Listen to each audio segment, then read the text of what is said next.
ಮನೆಯಲ್ಲಿ ಮೊಟ್ಟೆ ಒಂದಿದ್ರೆ ಸಾಕು ಈ ರೀತಿಯ ಒಂದು ರುಚಿಕರವಾದ ಎಗ್ ಗ್ರೇವಿ ಮಾಡ್ಬೋದು ನೋಡಿ. ತುಂಬ ಸುಲಭವಾಗಿ ಮಾಡುವಂಥ ಒಂದು ಎಗ್ ಗ್ರೇವಿ, ಬ್ಯಾಚುಲರ್ಸ್ಗೂ ಮಾಡ್ಬೋದು. ಅಷ್ಟೊಂದು ಚೆನ್ನಾಗಿರುತ್ತೆ, ಚಪಾತಿಗೂ ಆಗುತ್ತೆ, ಇದು ಅನ್ನಕ್ಕೂ ತುಂಬಾ ಚೆನ್ನಾಗಿರುತ್ತೆ. ಎಲ್ಲರಿಗೂ ನಮಸ್ಕಾರ. 6 ಮೊಟ್ಟೆಯನ್ನು ನಾನು ಬೇಯಲಿಕ್ಕೆ ಇಟ್ಟಿದ್ದೇನೆ. ಈಗ ಮಸಾಲೆ ರೆಡಿ ಮಾಡ್ಕೋಬೇಕು. ಕೊಬ್ಬರಿ ಎಣ್ಣೆ ಹಾಕ್ಕೊಳ್ತಾ ಇದ್ದೇನೆ.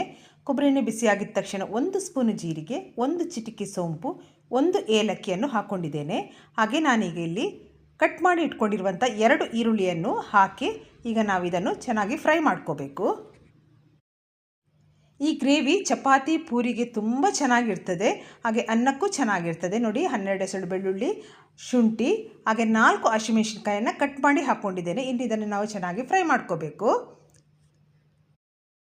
ಈಗ ನಾನು ಇದಕ್ಕೆ ಕಟ್ ಮಾಡಿ ಇಟ್ಕೊಂಡಿರುವಂಥ ಟೊಮೆಟೊವನ್ನು ಹಾಕ್ಕೊಳ್ತಾ ಇದ್ದೇನೆ.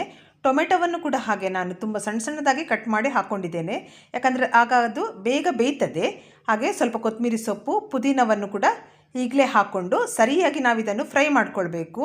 ತುಂಬ ಸಾಫ್ಟಾಗಿದು ಸರಿಯಾಗಿ ನಾವು ಇದನ್ನು ಮಿಕ್ಸ್ ಮಾಡಿ ಈ ಎಣ್ಣೆ ಜೊತೆ ಚೆನ್ನಾಗಿ ಇದು ಬೇಯಬೇಕು. ಟೊಮೆಟೊ, ಕೊತ್ತಂಬರಿ ಸೊಪ್ಪು, ಪುದೀನದು ಹಸಿ ಸ್ಮೆಲ್ ಹೋಗಬೇಕು, ಅಲ್ಲಿವರೆಗೆ ನಾವು ಚೆನ್ನಾಗಿ ಇದನ್ನು ಫ್ರೈ ಮಾಡ್ಕೊಳ್ಬೇಕು. ಆಗ ಮಾತ್ರ ನಮಗೆ ಗ್ರೇವಿ ತುಂಬ ಚೆನ್ನಾಗಿ ಬರ್ತದೆ, ತುಂಬ ರುಚಿಯಾಗೂ ಇರ್ತದೆ, ಒಳ್ಳೆ ಪರಿಮಳವನ್ನು ಕೊಡ್ತದೆ ನೋಡಿ. ಚೆನ್ನಾಗಿ ಫ್ರೈ ಆಗಿದೆ. ಈಗ ನಾವು ಇದನ್ನು ಮಿಕ್ಸಿ ಜಾರಿಗೆ ಹಾಕಿ ಸಾಫ್ಟಾಗಿ ಗ್ರೈಂಡ್ ಮಾಡ್ಕೋಬೇಕು. ಈಗ ನಾನು ಅದೇ ಬಾಣಲೆಗೆ ತುಪ್ಪ ಮತ್ತು ಕೊಬ್ಬರಿ ಎಣ್ಣೆಯನ್ನು ಹಾಕ್ಕೊಳ್ತಾ ಇದ್ದೇನೆ. ಇದು ಸ್ವಲ್ಪ ಬಿಸಿ ಆಗಬೇಕು. ಇದು ಚೆನ್ನಾಗಿ ಬಿಸಿ ಆದ ನಂತರ ನಾನು ಕಟ್ ಮಾಡಿ ಇಟ್ಕೊಂಡಿರುವಂಥ ಈರುಳ್ಳಿಯನ್ನು ಹಾಕ್ಕೊಳ್ತಾ ಇದ್ದೇನೆ. ಇಲ್ಲಿ ನಾನು 2 ಈರುಳ್ಳಿಯನ್ನು ಸಣ್ಣ ಸಣ್ಣದಾಗಿ ಕಟ್ ಮಾಡಿ ಹಾಕ್ಕೊಂಡಿದ್ದೇನೆ. ಇನ್ನು ಇದು ಚೆನ್ನಾಗಿ ನಾವು ಫ್ರೈ ಮಾಡ್ಕೊಳ್ಬೇಕು. ಈರುಳ್ಳಿಯ ಹಸಿ ಸ್ಮೆಲ್ಲೆಲ್ಲ ಹೋಗಬೇಕು ಮತ್ತು ಚೆನ್ನಾಗಿ ಫ್ರೈ ಆಗಬೇಕು, ಯಾಕಂದರೆ ಇದು ಗ್ರೇವಿ ಮಾಡ್ತಾ ಇರೋದು ನೋಡಿ.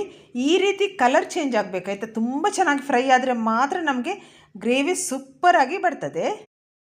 ಈರುಳ್ಳಿ ಚೆನ್ನಾಗಿ ಫ್ರೈ ಆದ ಮೇಲೆ ಈಗ ಗ್ರೈಂಡ್ ಮಾಡಿ ಇಟ್ಕೊಂಡಿರುವಂಥ ಮಸಾಲೆಯನ್ನು ನಾನು ಇದಕ್ಕೆ ಹಾಕ್ಕೊಳ್ತಾ ಇದ್ದೇನೆ ನೋಡಿ. ಇನ್ನು ಇದನ್ನು ನಾವು ಸರಿಯಾಗಿ ಮಿಕ್ಸ್ ಮಾಡ್ಕೊಳ್ಬೇಕು. ಮತ್ತು ಇದರಲ್ಲಿ ತುಪ್ಪ ಹಾಕಿರೋದ್ರಿಂದ ಈ ಗ್ರೇವಿ ಕೂಡ ಈ ರೀತಿ ಗಟ್ಟಿ ಗ್ರೇವಿನೇ ಸ್ವಲ್ಪ ನಾವು ಈ ರೀತಿ ಸರಿಯಾಗಿ ಮಿಕ್ಸ್ ಮಾಡಿದರೆ ತುಂಬ ರುಚಿಯನ್ನು ಕೊಡ್ತದೆ. ಈಗ ನಾನು ಇದಕ್ಕೆ ಸ್ವಲ್ಪ ಮಿಕ್ಸಿ ಜಾರಿಗೆ ನೀರನ್ನು ಹಾಕ್ಕೊಳ್ತಾ ಇದ್ದೇನೆ. ಜಾಸ್ತಿ ನೀರು ಹಾಕಬಾರ್ದು ಇದಕ್ಕೆ, ಯಾಕಂದರೆ ಇದು ಗಟ್ಟಿ ಗಟ್ಟಿಯಾಗಿದ್ರೇ ಚೆನ್ನಾಗಿರ್ತದೆ. ಕರೆಕ್ಟಾಗಿ ನಾವು ಸ್ವಲ್ಪ ಹೊತ್ತು ಇದನ್ನು ಈ ರೀತಿ ತಿರುಗಿಸ್ತಾ ಇರಬೇಕು ನೋಡಿ. ಕರೆಕ್ಟಾಗಿ ಈಗ ಮಿಕ್ಸ್ ಆಗಿದೆ ನೋಡಿ. ಈಗ ನಾನು ಇದಕ್ಕೆ ಅರಿಶಿನ, 1 ಸ್ಪೂನು ಅಚ್ಚ ಖಾರದ ಪುಡಿ, 3/4 ಸ್ಪೂನು ಧನಿಯಾ ಪುಡಿಯನ್ನು ಹಾಕ್ಕೊಂಡು ಇನ್ನು ಇದನ್ನು ನಾವು ಸರಿಯಾಗಿ ಮಿಕ್ಸ್ ಮಾಡ್ಕೊಳ್ಬೇಕು ನೋಡಿ. ಕರೆಕ್ಟಾಗಿ ಮಿಕ್ಸ್ ಮಾಡ್ಕೊಳ್ಬೇಕು. ನಾನು ಅಚ್ಚ ಖಾರದ ಪುಡಿ ಜಾಸ್ತಿ ಹಾಕ್ಕೊಂಡಿಲ್ಲ, ಯಾಕಂದರೆ ನಾನು ಹಸಿಮೆಣಸಿನ್ಕಾಯಿ ಹಾಕ್ಕೊಂಡಿದ್ದೇನೆ. ಈಗ ರುಚಿಗೆ ತಕ್ಕಷ್ಟು ಉಪ್ಪನ್ನು ಹಾಕ್ಕೊಂಡು ಸರಿಯಾಗಿ ಮಿಕ್ಸ್ ಮಾಡಿ ಇನ್ನು ಇದನ್ನು ನಾವು ಚೆನ್ನಾಗಿ ಕುದಿಸಬೇಕು. ಮಸಾಲೆ ಚೆನ್ನಾಗಿ ಕುದಿಬೇಕು ನೋಡಿ. ಗ್ರೇವಿ ನೋಡಿ ಯಾವ ರೀತಿ ಬಂದಿದೆ ಅಂತ, ತುಂಬಾ ಚೆನ್ನಾಗಿ ಆಗಿದೆ, ಚೆನ್ನಾಗಿ ಮಿಕ್ಸ್ ಆಗಿದೆ. ಈಗ ನಾವು ಇದನ್ನು ಮುಚ್ಚಳ ಮುಚ್ಚಿ ಕುದಿಸಬೇಕು ನೋಡಿ. ಮಸಾಲೆ ಚೆನ್ನಾಗಿ ಕುದ್ದಿದೆ, ಈ ರೀತಿ ಕುದಿಬೇಕು. ಮತ್ತು ಗ್ರೇವಿ ಮಾಡುವಾಗ ಈ ರೀತಿ ಕಲರ್ ಬರಬೇಕು, ತುಂಬ ಚೆನ್ನಾಗಿರ್ತದೆ. ಈಗ ನಾನು ಬೇಯಿಸಿಟ್ಕೊಂಡಿರುವ ಮೊಟ್ಟೆಯನ್ನು ಒಂದೊಂದಾಗಿ ಇದಕ್ಕೆ ಹಾಕಿ ಇನ್ನು ಮೊಟ್ಟೆ ಜೊತೆ ಗ್ರೇವಿ ಚೆನ್ನಾಗಿ ಕುದಿಬೇಕು. ಯಾವಾಗಲೂ ಇಡೀ ಮೊಟ್ಟೆ ಹಾಕುವಾಗ ಮೊಟ್ಟೆಯ ಮಧ್ಯ ಭಾಗವನ್ನು ಸ್ವಲ್ಪ ಸೀಳಿ ಹಾಕ್ಕೋಬೇಕು. ನಾನು ಸೀಳಿ ಹಾಕ್ಕೊಂಡಿದ್ದೇನೆ. ಆ ರೀತಿ ಹಾಕ್ಕೊಂಡ್ರೆ ಮೊಟ್ಟೆ ಮಸಾಲೆ ಎಳ್ಕೊಂಡು ಅದು ಚೆನ್ನಾಗಿ ಬೇಯ್ತದೆ, ಆಗ ತುಂಬ ರುಚಿಯಾಗೂ ಇರ್ತದೆ.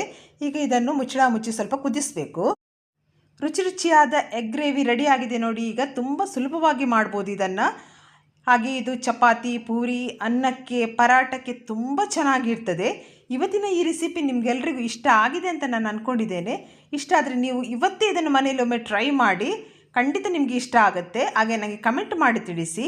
ಯಾರೆಲ್ಲ ನನ್ನ ಯೂಟ್ಯೂಬ್ ಚಾನಲ್ನ ಇಲ್ಲಿವರೆಗೂ ಸಬ್ಸ್ಕ್ರೈಬ್ ಮಾಡಿಲ್ಲೋ ಪ್ಲೀಸ್ ಸಬ್ಸ್ಕ್ರೈಬ್ ಮಾಡಿ, ಲೈಕ್ ಮಾಡಿ, ಆದಷ್ಟು ನಿಮ್ಮ ಫ್ಯಾಮಿಲಿ ಫ್ರೆಂಡ್ಸ್ಗೆ ಇದನ್ನು ಶೇರ್ ಮಾಡಿ ನನಗೆ ಸಪೋರ್ಟ್ ಮಾಡಿ. ಎಲ್ಲರಿಗೂ ನನ್ನ ಪ್ರೀತಿ ಧನ್ಯವಾದಗಳು.